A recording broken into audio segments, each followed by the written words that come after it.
Welcome to Uptime Spotlight, shining light on wind energy's brightest innovators.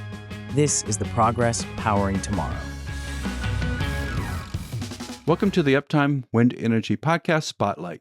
I'm your host, Alan Hall, along with my co-host, Joel Saxum. Today, we're joined by Nicholas McVie, Service Director at GE Vernova, where he leads operations and maintenance for wind farms across Australia and New Zealand. With over 15 years of experience in operations and commercial leadership roles, Nicholas brings valuable insights on maximizing wind farm performance and implementing strategic upgrades. Prior to his current role, he served as Contract Performance Manager at GE Vernova and has extensive experience in project management and commercial operations. Nicholas, welcome to the Uptime Wind Energy Podcast Spotlight. We have a global audience that is listening to this episode for sure, and I would like to know, and I think a lot of people would like to know, what are some of the challenges you have in Australia in regards to turbines and O&M, because it does seem like a relatively harsh environment. Look, of course, Australia is a harsh environment with very different environments. So, we've got, and we call it down here, the tyranny of distance. So we've got a lot of different, we've got wind farms in a place called Broken Hill, which is, almost in the middle of Australia, extremely hot, extremely dry, lots of dust, sand. So, a lot of challenges sort of specific to that environment. We've also got a wind farm in the snowy mountains, so we've got, one of the things about Australia is that you've got every environment you can think of in the one place. So from an environment perspective, it's harsh. I know when I first heard actually Rosemary on the podcast talk about going to the snowy mountains, I was like, there's not snow in Australia. Like, what are you talking about? Because from American, like, I didn't think that. And then she's like, yeah, of course. She's like, we have jungles, we have deserts, we have extreme heat, we have snow, we have cold, we have all these things. And of course, like you said, the size. So all of that from an O&M's perspective, because Nicholas, that's what you do every day. You're concentrated on the operations and maintenance of GE's turbines within Australia. That creates logistical nightmares. It also creates a lot of different problems, right? So like if we're talking about the turbines that are out in the dust there, it doesn't matter what OEM it is. You're going to have leading edge erosion issues, and you're going to have different things that pop up based on that environment. So Nicholas, how big is the organization you run in Australia? Because I think the sense of scale would be helpful here. I know you're scattered all around Australia, and Australia is a gigantic country. It's a lot of square miles in Australia. How many people do you have, and how many turbines are you trying to cover right now? Yeah, so we've got 674 active turbines over 12 sites, and obviously Australia is growing exponentially at the moment. So we've got a pipeline to get to about 1,000 in the next 5 years. Obviously, a big part of that is our partnership with Squadron, and there's a lot of projects on the horizon. It's a big business. We've got the operations and maintenance. We run a hybrid resource model, so we've got about 40 technicians on the ground, and then we work with contractors. So that's our kind of base resource, and then we work with contract partners on various things from annual maintenance through to our inspection regimes and our blade work, etc. So, it's a growing business.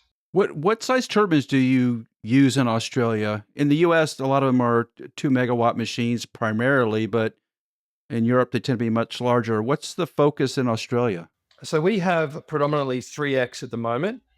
So our current fleet is mostly 3X. We've got 2 Cypress sites, and from going forward, we're only selling Cypress in Australia. So we've got the 2 types of Cypress in Australia. We've got the 6 megawatt 158s, and we have that. There's one called Bango and one called Morawara, and another called Goida. So we've got 3 sites with that model, and then going forward, we're selling the Mark II, if you will, Cypress, which is a 6 megawatt 164. And that's our workhorse product. So that's our global workhorse Cypress product that is being assembled and shipped from Schenectady, um, and it's a really exciting product. I was there very recently in Schenectady, got to see it on the factory floor, and it's a really impressive machine, and we're extremely excited to have it here. I think that's a really exciting thing for that Australian market going forward. Because when you talk about like engineering is difficult, engineering for 15 different models of turbines is 15 times harder, right? You have all of those intricacies built in for all this, little of this, little of that, little of that. So when you talk about, hey, moving forward, we're going to have one workhorse type machine. That's what we're going to sell into this market. It gives you guys the ability as GE service and operations to really hone in on these are the exact things we know this. You're going to know that machine in and out. So that's the plan going forward. What do you see for the technicians? Are you guys going to be training and putting them into some training abroad or training ahead of time before those things get moving? What's the plan there? Yeah, absolutely, Joel. Both. We want to be absolute experts in our product, right? That's where we're going. We want to be GE. We have GE technicians that are GE experts in a GE product, and we appreciate that it's a flexible market and that our customers are going to want differing types of O&M. So they're going to want maybe a full FSA, but some may want self performance, and they may rely really heavily on our engineering and product expertise while they perform, the farm themselves. So, yeah, so we're putting a lot of effort going forward into both local training, but also, getting people over to the US in particular to do exactly what I just did, which is, learn about the new Cypress, the differences between the old and the new Cypress, and also get on the floor and see it being made, so that they can come back and be absolute experts in this product. So that leads me to another question. A little bit ago, we talked about resourcing, right? So, I mean, Australia's an island. It's sometimes tough to get resources there. And one of the most important resources in anything is people. So how are you guys, well, how are you attracting technicians in and training them up? And what does that look like from your chair? Yeah, no, it's a really challenging area. In Australia, it's pretty well documented that there's a significant shortage in electricians in Australia, and I think there's something like 32,000 needed by 2050 or something like that. It could be earlier than that, but there's a lot of electricians needed in Australia, not just for wind, but across the board.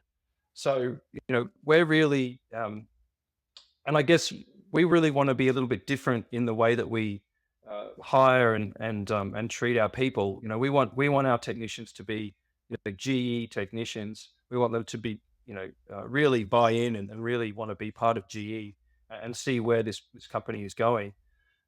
So I guess on that point, we're really moving away from an O&M perspective. We're really moving away from the FIFO model, and really investing in local talent. And that doesn't necessarily have to be wind talent.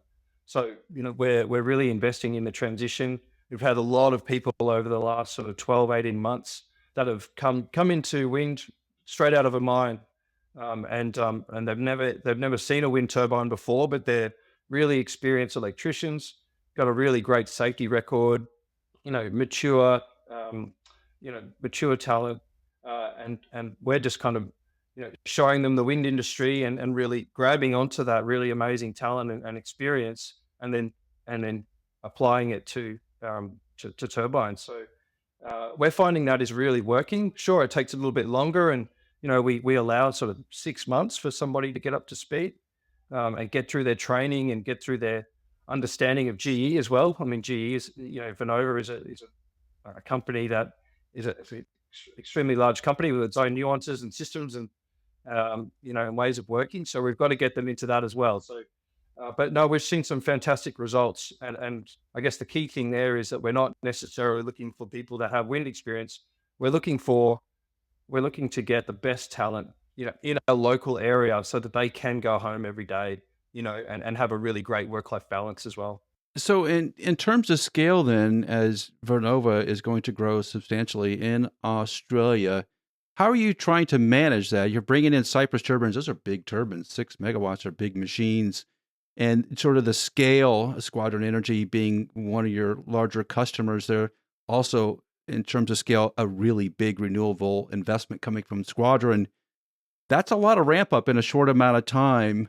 How do you try to capture that? How do you try to plan for that? Because it does seem like a monumental task for you, Nicholas. The key is planning, right? And looking ahead, understanding our pipeline, knowing the where things are and those areas. And I think, the local hiring strategy and also, really working with our parts and tooling teams and, it is key, and getting ahead of that, and so we're putting a lot of work in future planning, to make sure that we understand our supply chain, we understand when things are turning up, but also, having a really great strategy around, okay, where are our parts located from an O&M perspective?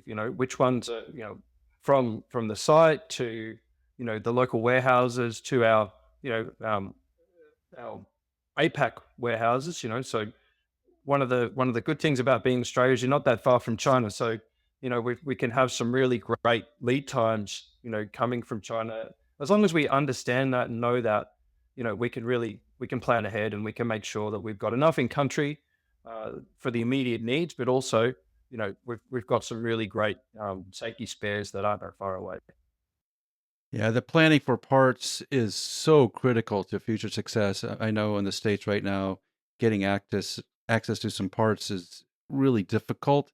And some of those parts are made in country. It's just a supply chain issues. And trying to address that ahead of time with a workhorse product makes infinite sense. The decision to even to do that simplifies your supply chain greatly. It's such a smart move. Does that then, as you're planning ahead, you're going away from sort of the hub and spoke model, which also congratulations on doing, because I think a lot of technicians really would appreciate that in Australia.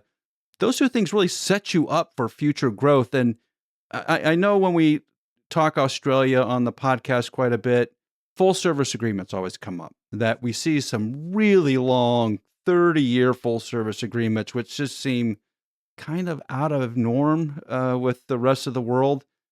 What is sort of GE's Vernova's approach to FSAs in Australia going forward? Are you looking towards sort of longer 10-ish, 15-year kind of contracts, or are you looking more towards the 5-year FSA agreements? Yeah, no, it's a great question. I mean, generally speaking, so we have significantly changed our strategy there in Australia. So we do have currently on foot some 20, 30-year contracts where we're not signing those contracts anymore. We're signing short-term contracts, 5, 10-year contracts, and we're also completely out of EPC. So we're focusing on what we do well. We're focusing on turbines, and from an O&M perspective, with that 5, 10-year, the reason for that is essentially twofold. The first is because this is a developing market, right? And we've seen, certainly in offshore, the perils of signing up to large agreements, with indexing that doesn't match inflation, doesn't match the changing nature of the market. So, we want to have that flexibility to be able to offer different pricing, as it comes up at the end of those 10 years. But also we've introduced a series of sort of FSA Light, and other options where you can, a customer can kind of pick and choose what level that they would like. So they don't necessarily, it's not FSA or bust. It's, you might want to just have a contract where, you want us to do the annual maintenance and be there for be the experts for unscheduled maintenance. But you might want to, take the major component risk. You might want to decrease the price and take on a bit more major component risk. So we've got those options in the market and available to customers. So that's a really big point. And the other one is also we don't know what our customers want yet. A lot of them, whether they want to self-perform in the future. We've seen that sort of bigger players like AGL have decided to bring all of their wind farm operations and maintenance in-house. What's to say that somebody else doesn't want to do that? And ultimately, if they want to do that, they want to have the flexibility in their contract to support that. So that's another reason that we want to remain flexible. We're hearing that globally right now, to be honest with you, that people are kind of pushing back on long-term FSAs. And it's simply exactly what you say. They want that flexibility. The way the market conditions can change, the way whether it's the power market we're talking about or just the supply chain market, all of those things are adjustable as time goes on, as economies change, all these things. So I think it's kudos to you guys in your operation. Now, a question for you there is that's happening in Australia. Of course, that's your market. That's where you're focused. Is GE doing that more around the entire world, or is that more just an Australia thing? No, my understanding is it's pretty global. It's a pretty global approach. I can't necessarily speak for every for Europe and the US. I mean, I guess our commercial director said it well. Gillan said it well recently, where he sort of said, "Look, we're really interested. While we have this workhorse product, we want them, and that's based on quality and performance. We also want to be flexible to our customer. We want our customer to tell us what they want." We don't want to just say, well, we don't want to be, I guess we don't want to be a workhorse commercially, I guess is a way to put it, right? So we want to be a workhorse in our product, but not necessarily in a commercial sense, because ultimately the customer is the one that knows what they want. Business 101. I love that you guys are getting back to that. Well, and the Cypress as a workhorse, this Mark II version of the Cypress, which you're going to be installing pretty soon in Australia, a lot of work has been done on that turbine before deploying that. You want to describe all the effort that has gone into ensure you have a quality product when it gets to Australia? Yeah, absolutely. So I mean, the Cypress Mark II, and this may not be the official name for it. It's just my name for it, but that's what I'm calling it. It's the first time it's ever going to be installed in the field for a customer is in Australia for Squadron at Ungala, and that's coming in. I believe it's 2027 is when we'll see that. This product has been something that is part of that quality journey that GE's been on, and part of the workhorse strategy is we want to make sure that this thing is a quality product, is working, is performing, and it hits the ground running. And so there's been a test site in Europe for about 12 months before we actually started manufacturing this turbine. And it had a full run of 12 months and at a 98% availability. So it's tested in the field. Sure, we talked about Australia and its harsh conditions. It hasn't been to Australia yet, but I mean, ultimately, they're minor. When you look at a product like this, it's been in operation for 12 months and it's had that kind of performance. We're not sending it into the desert. It's still going into a normal, windy area that is perfect for its, that has a nice little wind speed that's nice and perfect for its use. And and we're really confident that that's going to do really well here. Australia is so solar dominated at the minute that there's some batteries coming online. It's sort of a fluctuating market. It is so unique in the renewable world. And Australia is, in my opinion, the leader in renewable energy, clearly because of how much is being delivered at the moment. Wind is that missing piece. How do you see that wind fitting into that solar landscape as it exists right now? What we're finding in Australia is that there's some very clear areas where state governments are building wind farms, right? So they've carved out these particular areas, and the reason that they're doing that is, I can't sort of speak for the reasons that they're doing it, I suppose, but from my perspective, it's to ensure that they can firm that wind power into the grid and make sure that it's a consistent entry into the grid. So, we've bought what are called reses. So, and Squadron is the ones that we're building for Squadron are in the New South Wales res, which has a significant amount of wind farms planned for that one area, and also has significant transmission line upgrades associated with that area, so that it can confidently pump that energy into the grid without curtailment. So I guess the point there is that yes, there will be an offset with solar, and the idea is to utilize both of them so that we can provide a consistent, a consistent energy source.